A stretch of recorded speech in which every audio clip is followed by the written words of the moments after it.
Hello my story lovers, एक बार फिर से हाजिर है हम आपके साथ सुरु टीवी पर आज एक नई कहानी के साथ।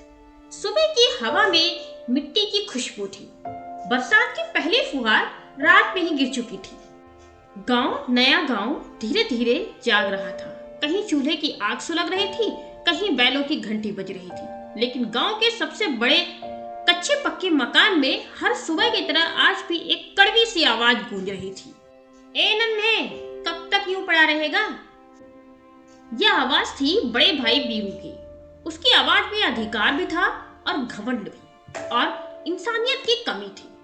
नन्हे हड़बड़ा कर उठ बैठा। उसकी आंखें डर से भरी हुई थी। पास में उसकी पत्नी गुड़िया खड़ी थी, बिल्कुल सहमी और डरी हुई। देख, वीरू आगे बढ़ा, मेरे टुकड़ों पर पलता है तू, मेरे टुकड़ों पर। मेरी छत है ये, और ये मेरी जमीन है, मेरा अनाज है। तेरा क्या है? नन्हे ने सिर झुका लिया। वो कुछ बोलता तो गला भर आता। माँ बाप के गुजरने के बाद वीरू ने ही तो उसे पाला था, पर जैसे जैसे वीरू अमीर हुआ उसका दिल पत्थर होता चला गया। वीरू की पत्नी लाली भी पीछे नहीं थी। अजी सुनते हो?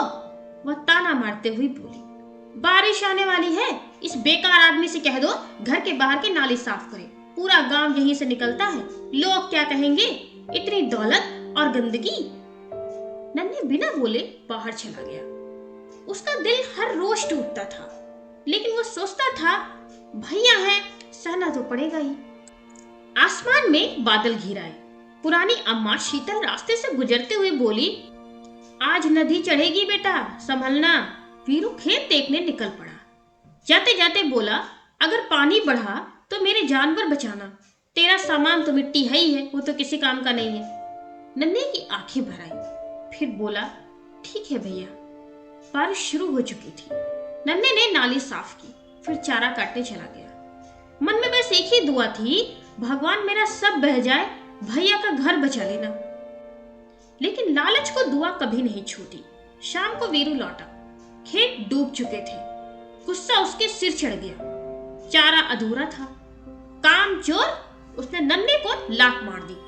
गुड़िया बीच में आई, उसे भी धक्का मिला। छोटा बेटा चीकू डर से रोने लगा। निकल जा, आज से ये घर तेरा नहीं है। गुड़िया गिड़गिड़ाई, बारिश है, रात है, बच्चा है, हम कहाँ जाएंगे भैया? मर जाओ। दरवाजा बंद हो गया। नन्हे ने अपनी पत्नी और बेटे का हाथ पकड़ा और बिना कुछ बोले अंधेरे में चल पड़ा। गांव की खिड़कियों से लोग देख रहे थे, लेकिन जुबान किसी की नहीं हिली। नदी के किनारे एक पुराना बरगद था, नीचे टूटी झोपड़ी। यहीं रुकेंगे, नन्हे बोला। यह भी हमारे लिए घर है। 3 दिन बारिश होती रही, छप्पर टपकता रहा। चीकू को बुखार चढ़ गया। गुड़िया रो पड़ी। अब क्या होगा? नन्हे बोला, मैं भैया के पास जाऊंगा, सिर्फ दूध मांगूंगा, शायद वो दे दे। वह रात में निकल पड़ा। वीरू ने दरवाजा खोला और फिर बंद कर लिया। तेरा बच्चा मरे तो मरे, मेरी नींद खराब मत कर। नन्हे लौट आया।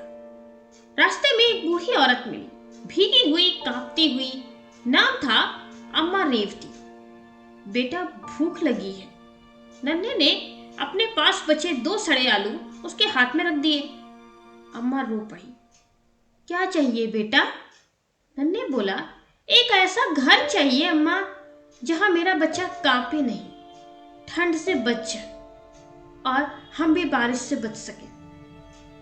अम्मा ने उसके सिर पर हाथ रखा और बोलेगा, बेटा मिलेगा। जब नन्हे लौटा, झोपड़ी की जगह उसका मजबूत और पक्का घर बना हुआ था। गुड़िया रो रही थी। चीकू हंस रहा था और गांव सन्न था। वीरू जल उठा, लेकिन वो अम्मा दोबारा कभी नहीं मिली, क्योंकि भगवान खुद उन हाथों से उतरते हैं जो आखिरी रोटी भी बांट देते हैं। सो फ्रेंड्स, ये थी हमारी एक बहुत ही मजेदार और इंटरेस्टिंग स्टोरी, जिसने ये दिखा दिया कि इंसान की इंसानियत कितनी गिर सकती है, और जब इंसान की इंसानियत मरती है तब वहां पर भगवान अपना चमत्कार दिखाते हैं। तो आपको स्टोरी कैसी लगी प्लीज कमेंट करके जरूर बताएं, और ऐसी ही मजेदार और इंटरेस्टिंग स्टोरीज देखने के लिए हमारे सुरु टीवी को सब्सक्राइब और लाइक और शेयर करें। Thank you.